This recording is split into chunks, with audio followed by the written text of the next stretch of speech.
Hello, and welcome to this episode of Spotlight on the Divorce Expert. And today we're going to talk about something that honestly, I don't think gets enough conversation and gets enough focus. And that is about the role of mothers and motherhood and divorce. Because let's face it, that is a potential minefield for a lot of women going through divorce, especially with younger children, and especially women that are high achieving. So I want to introduce you to my guest, Kate Kripke. Kate is an LCSW and a PMH-C. And I'm going to So get Kate to, fancy. yeah, Kate to explain that. But Kate really focuses on helping high achieving women break free from the emotional overwhelm, the guilt, and the burnout that can happen when you're trying to juggle motherhood, careers, and all the expectations and all the things. And she really helps people shift their old patterns of thinking and their emotional regulation and really helps them to reconnect with that sense of intuition and get back their confidence and their clarity and their sense of being in control of their lives. So, Kate, this is such an important topic, and thank you for being here to talk about it. I am really honored to be able to talk about this. And of course, we're going to take all of those things that I specialize in and overlap them with divorce, Yes, yes, right? yeah, and Which is because like, yeah, it was so we're kind of taking something that's sort of a problem for most women, I think, and then we're compounding it because we're throwing in a big life transition like divorce is. So let's start with always I always like to start with letting people know a little bit about who you are and why this is your area of focus. yeah, sure. Thanks. So LCSW, just to like clear up any like what the heck? LCSW is licensed clinical social worker. So that just means that I am a certified licensed psychotherapist by training. I'm no longer practicing traditional psychotherapy. I'm now working as a coach and a speaker and educator, but that's what those letters are. PMHC is perinatal mental health counselor. So the bulk of the work, and certainly where I kind of slipped into this work, is early maternal mental health. So that pregnancy, postpartum, new stages of motherhood, which is, anyone who's a mom knows that the beginning, that first year after having a baby is pretty crazy making for most of us. So that is my training. I grew up in New York City. I was raised by two very high achieving, I'm going to say fear-based, but I really what I mean by that is like a lot of their high achieving and overachieving and accomplishing amazing things in their life was sort of motivated by a lot of anxiety. In all things considered, I had a really amazing childhood. It's worth saying my parents did get divorced when I was 16, and I think that's an important part of the story for our conversation because a lot of how I developed as a teenager and into an adult had a lot to do with being sort of a people pleaser. And at the time of my parents' divorce, a lot of my need to please and perform that had been being fed when I was younger kind of blew up during that time. And we'll talk about, why that can happen, I think, today. But I struggled with a ton of anxiety as a kid, a lot of perfectionist thinking. I think for most of my life, I had this sort of internal sense of not being okay. I think if someone had asked me then what that meant, I'm not sure I would have had the language to describe it, but it was sort of the sense of like dread. Like I had a hard time sitting still. I was sort of trying to fix things and make sure problem solving all the time. Anyway, all of that is to say, when I had my first daughter, who is now 18, I just dropped her at college about a month ago. Big deal. Big deal. I had quite significant postpartum anxiety after she was born. And what I realized through my own process as a new mom and through the work I was doing with women who many of my clients have always sort of self described themselves as sort of type A, overachiever, perfectionists, but a lot of us who move into motherhood we begin to realize pretty early that the brain, the parts of our brain that we've used to be successful in life, the problem solving, the fixing, the managing, the controlling, the planning ahead, that brain does not work so well in motherhood when we're trying to soothe a crying baby, Right. right? Like Right. we have to show up differently in motherhood. And that was really hard for me. I think it's hard for a lot of my clients. And we also learned or I learned pretty early in my motherhood that I never really learned how to feel uncomfortable emotion and still trust that I was okay. So, all of that has led me to the work I do now. And I created a coaching program where I help moms kind of navigate this shift from anxiety and guilt and overwhelm to calm and confidence and connection. And it really, quite frankly, has a lot to do with how we show up when we are faced with uncomfortable emotions, of which there are a lot of when people are getting divorced, by the way. Yes. Yes. And I don't think that's going to be a surprise to anybody listening in here. But I think you touched on something real well, you've touched on a bunch of really important stuff. But I think that idea of and we talked about this before when we did our podcast, is how do we, as people who have been fixers and taking charge and managing things and getting things done right, how do we adjust to the uncertainty of being a parent and the uncertainty of going through a divorce? Because I think I see people, whether they have kids or not, um, drive themselves crazy, for lack of a better word here, trying to manage their divorce process, manage the outcomes, manage their attorneys. And these are not things that we should be worried about managing. We should be experiencing them and moving through them, not trying so desperately to control them. Can you talk a little bit about that whole? Yeah, I love it. It's a really important question. And I'm going to go back in time a little bit to answer this because I think many of us, when we were growing up, uncertainty and unpredictability was not safe. And I have quotes around that word safe, right? Meaning, for one reason or another, moments of uncertainty and unpredictability. First of all, let me say, we are hardwired to feel anxious in times of uncertainty and unpredictability, right? Because if we go way back to the first humans on the planet, we've all heard this story, right? There was either a saber-toothed tiger that was going to eat us or not. There was not a lot of nuance. So for survival, we're wired to go into fight or flight, at least initially, when we do not know what's happening next. That's just human nature.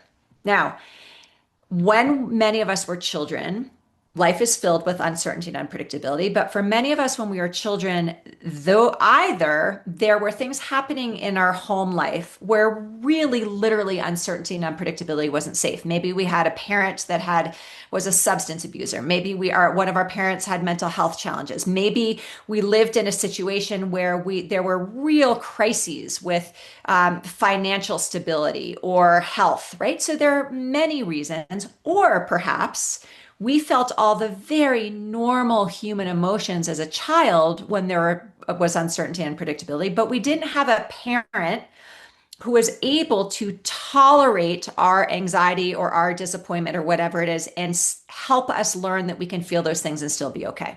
Does that make sense? You Yep. following so Yes. far? Yep. Okay. Yep. So then we come into motherhood. And by the way, what we've tricked ourselves into believing until we become parents is that we can make the unpredictable predictable.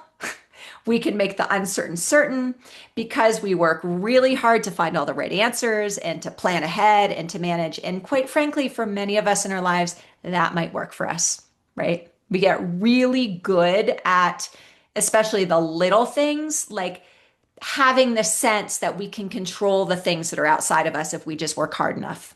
Right. Right. Think hard enough, analyze for hard enough, work hard enough.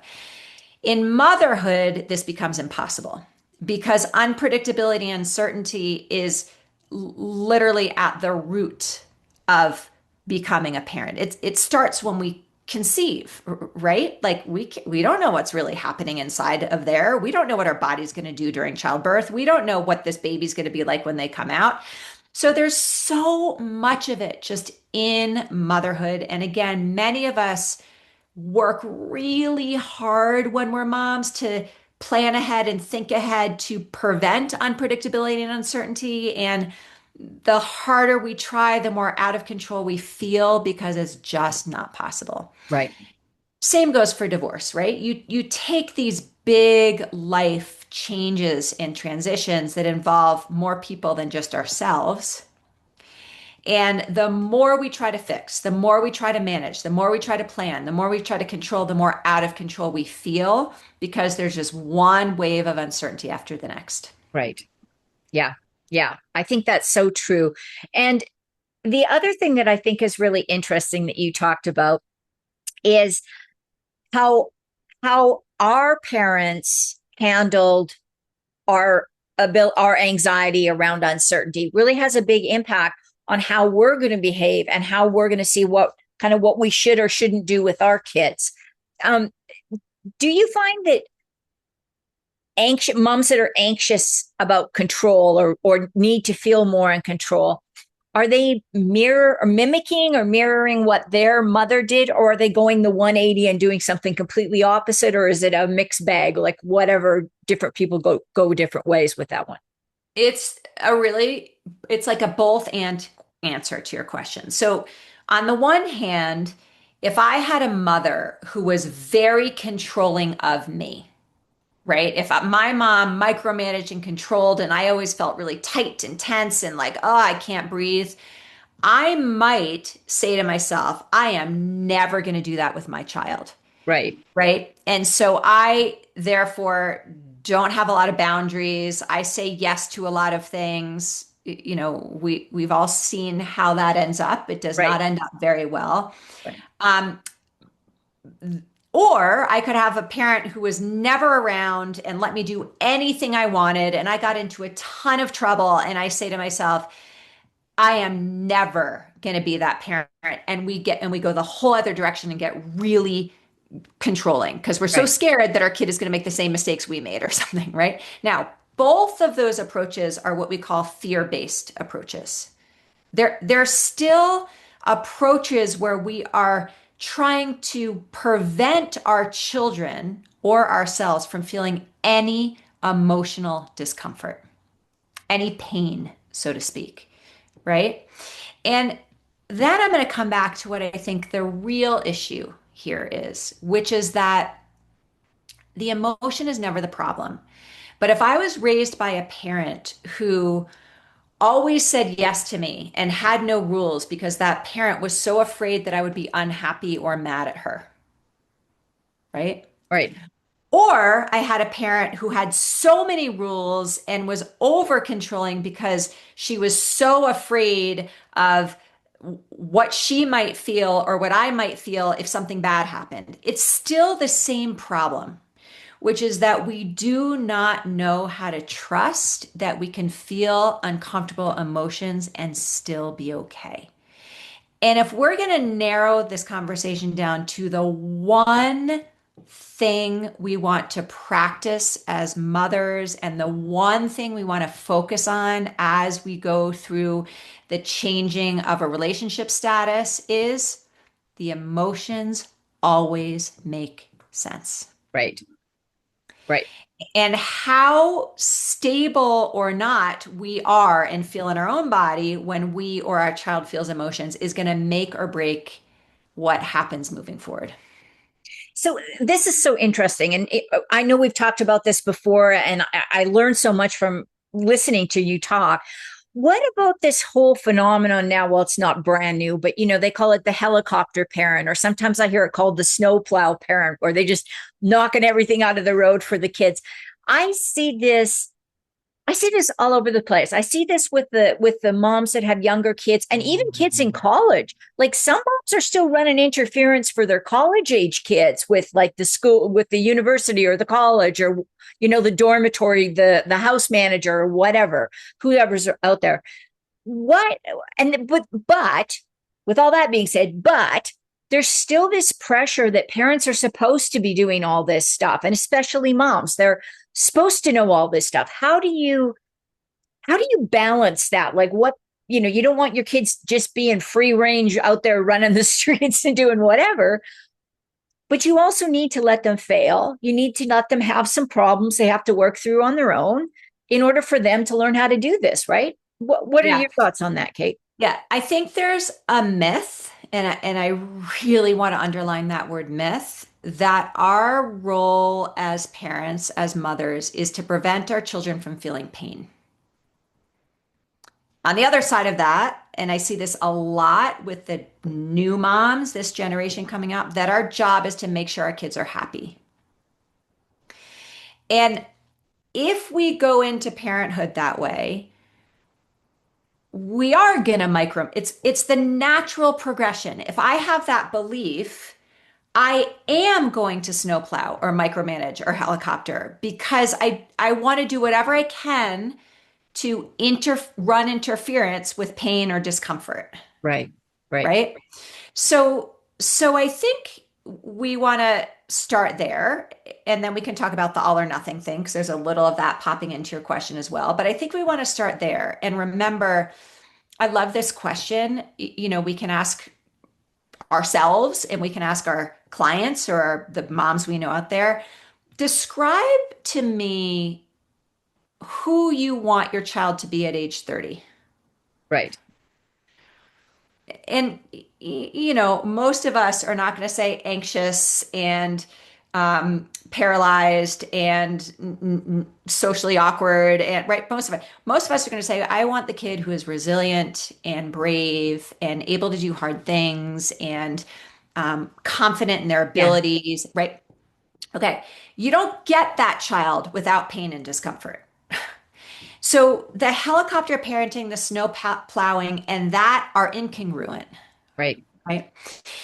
Now, I do want to say, if I, Kate Kripke, do not know how to feel disappointment or fear or anger or sadness and stay steady and trust that I'm okay at the same time, I'm not going to be able to tolerate my children feeling those things and believe that they're okay at the same time. sure, that So makes perfect sense. Yeah, it's always going to come back to us first. Is right, that right? right. Yeah, And then I guess it's just we're saying this is the all or nothing thing, allowing our children to make their own mistakes. We don't do that and abandon them in the process, right. right? Absolutely. Yeah, Once we've learned that we can feel difficult emotions and still stay steady, then we're able to say, hey, my job is not to prevent my kid from feeling pain, but my job is to be steady with them through their pain to the other side. And there's context is everything. Kids sure. are all different.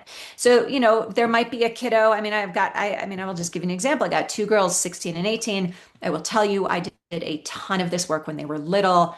Thank you to myself because I really do believe that they are children who are okay. They can do hard things. One of my daughters is in the south of Japan right now at age 16 for a semester, living in a town where no one speaks English. My other daughter just went to college. I am now able to really trust that they will let me know when they're struggling Mhm. because they know I'm not going to panic that they're struggling, Right, right? right. And there are certain times where I can be like, all right, kiddo, I believe you that you can figure out what to do about this. Get back to me and let me know how it went. Like there are times when I can say that, and there are times that I might say, all right, kiddo, do you want some help thinking through this? Right. So we're not just abandoning them. Yeah, and I think that's the key, right? It's that fine line between managing or stepping back, if to go to a business thing, stepping back and letting your team kind of figure out which direction they want to take, and you're kind of the overseer, the guide, the facilitator, as Yeah, opposed to the manager. Yeah, yeah, exactly. And let's be honest, in parenting, there are plenty of times we need to problem solve and plan and fix, right? But the step first is just being with the emotional experience and right, not needing to fix the emotion. We can help problem solve the situation, but not so that our child does not feel disappointed or sad or angry or scared even necessarily, right? right, right, So we always have to start with the like, I mean, it's like my favorite statement. Like, yeah, of course you feel that way. You're disappointed because you went out and pledged a bunch of sororities and your first choice did not, your all first five choices did not ask you back. right. Of course that feels terrible. But some parents might say, "Oh, don't worry about it. Sororities are dumb anyway." Or, Come on, let's get you to go back and fight for your, let's see if we know someone in that sorority so we can," right? No, we just want to be like, yeah. And then we get to say, what are you going to do next? What's your plan? What are your Right. thoughts on this? Right. And that's I for an always older kid, but it's funny. I always go back to because I used to coach when I was in teaching elementary school. We'd have little after school extramural basketball games and stuff, or volleyball or whatever. And there was always some parent that didn't think their kid was getting enough time. And rather than just acknowledging, well, maybe we can practice at home. Maybe we can develop your skills. Maybe we can, they would come over and they would be like just ripping and roaring and ranting. But at the same time, they didn't want anybody else who they viewed as a poor player getting time because they wanted everybody to win. So it was like they created this impossible scenario for everybody involved. So Kate, let's say and just because these conversations go so fast, I can't believe how fast they go. Let's say there's a mom listening here now and she hears herself and some of the things we're talking about, and she recognizes that seeing her child bored or disappointed or unhappy or angry or frustrated really makes her uncomfortable. And part of all these feelings her kid is experiencing is the divorce, which she has no control over. What can she do to start making that shift from that sense of her own panic and discomfort to getting more grounded? I'm going to use that word. Maybe that's not what you would use, but yeah, I mean, I do use that word all the time. I think it's a great statement. It's a great concept. Well, you already answered the first part of the question, which is to really understand. I mean, we talked about this in the podcast episode, but it feels important to say it again. The definition of mental health, what mental health requires or involves, is that our internal emotional landscape matches what is happening externally, right? mm-hmm. So if I'm a kid and my parents are getting divorced, feeling angry and sad is mental health, right? Yeah, Now, I can't speak for everyone. Maybe there's a situation where a kid doesn't feel those things and they feel relieved and happy. That's fine too, given the context. But the point is, like, I have had a lot of clients I've worked with when they actually want to end the marriage. They know that the marriage is not healthy and not good for them, but they are so terrified of their children being angry at them or sad or having big emotions that they don't make the choice that is actually the healthiest choice for the family because they're afraid of those emotions, right? right. Yeah, So we just want to say, okay, first part of mental health, what I'm feeling matches what's happening. So those uncomfortable emotions are not a sign of something bad happening or my child not being mentally well. It's actually a sign that my child is mentally well. The other part is that we have healthy coping skills so that we don't get hooked into those unpleasant emotions, that we can move from the emotions that are more harder to feel back to the emotions that are more pleasant, right? Does that make sense? yeah, So the first is just recognize the emotions always make sense, no problem. And I think we want to actually get clear for that mom who's listening, like, and this is kind of this can involve a little more depth in either talking it out with someone or getting pen to paper and writing things down. But like, what was I, if I'm the mom listening, I want her to ask herself, what was I taught about emotional discomfort when I was a child?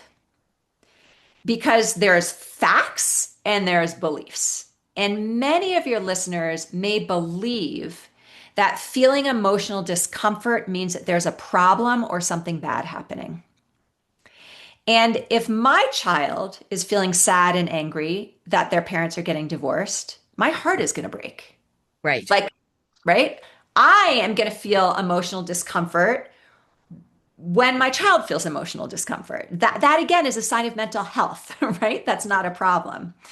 But I need to know and believe that that emotion is okay, that I can feel those emotions and still be okay. And so we want to kind of get some big picture here to say, what are we actually working with? Because the biggest mistake we can make, you and me and all of your listeners, is to make choices that are based on our beliefs versus facts. Right. And many of us are going through life making all these knee-jerk, habitual decisions based on stories we're telling ourselves that aren't actually true. Right. Like, my kid's not going to be okay if they're if they're sad and devastated that their parents are getting divorced, or my relationship with my child is not okay if my kid's mad at me, right? Right. Right. And I think that's so wise. And this is why talking with a specialized professional like Kate, who has this training specific to motherhood and dealing with being a mom and being a high achieving mom, I think this is so important because, um, your friends, your family members, they're bless them all, but they're really not that much help. And they're probably not helping. They're probably perpetuating some of these stories or beliefs that we have, right? Yeah, I mean, how many times have you and I been in a situation where we're going through something hard and the other person does not know how to sit with and tolerate uncomfortable emotion? Right, So the first thing they do is give us advice, right, right? Or right. diminish the thing so we don't feel bad. Like, that is not helpful. Not Yeah, helpful. yeah. And I can't agree with you more. And that's where, that's why I always say your attorney is probably not the person that you want to use as your therapist because they're only interested in just the facts, like that old dragnet thing, just the facts, ma'am. And whereas somebody like Kate is able to really help you work through those emotions and really understand the important lessons, life lessons, and how you're teaching your child to be the adult they're going to be in the future. And I think that's phenomenal. Yeah, and that you just said something that is so important. It's the teaching part. And I really want to stress this. We can't teach someone how to do something we don't know how to do ourselves. So we can't expect ourselves to know how to tell our child that it's okay to feel angry, that they can feel angry and still be okay. We can't teach them how to move through the anger in that moment if I don't know how to move through my own anger in Right. that. Yeah. So Yeah. sometimes I talk to moms who are really beating themselves up. I should know better. I should be better at this parenting thing with my child around this thing. And it's like, we can't teach people things we never learned ourselves. We just Right. can't. None of us can. Right. And that's again, I'm sounding like a broken record, but that's the reason why the first step is always recognizing there's a problem Yes. and then finding the professional or the support or the resource or the book or the blog or the podcast or whatever that's going to help you address that and then move forward because I think that we can all learn. There's no point in life where we can't start or we can't stop learning. We need to keep learning and getting better at what we do. I will say this is where the curse of the high achiever comes in, though, right? Because those of us who consider ourselves to be competent and high achieving, we don't like not knowing. Right. We Right. think we should know. So, to your point, yes. And again, like, we are all in this together. Like, Right. all of us are beginners until we learn something. Full stop. Yeah. Yeah. Love that. Love that message. Kate, if people want to find out, women want to find out more about how to get in touch with you, what you do, or how to connect with you to maybe work with you, what's the best way to do that? Yeah, two great spots. One is my website, just at Kate Kripke, and the other is on Instagram. Instagram at Kate Kripke. I love talking to people over there, so come find me, DM me over there. Happy to connect. The other is on my website, which is katekripke.com. Wonderful. And I will make sure all of that gets in the show Thank notes. you. And Kate, as always, I've learned a ton just talking with you. And um, I think the information you share is just so relatable. So Oh, definitely follow Kate on Instagram. She's got some great stuff up there. It's fantastic. So, thanks for the Kate, conversation. thank you so much. And thank you, everyone, for listening in to this episode of Spotlight on the Divorce Expert. And don't forget to like and subscribe to the videos.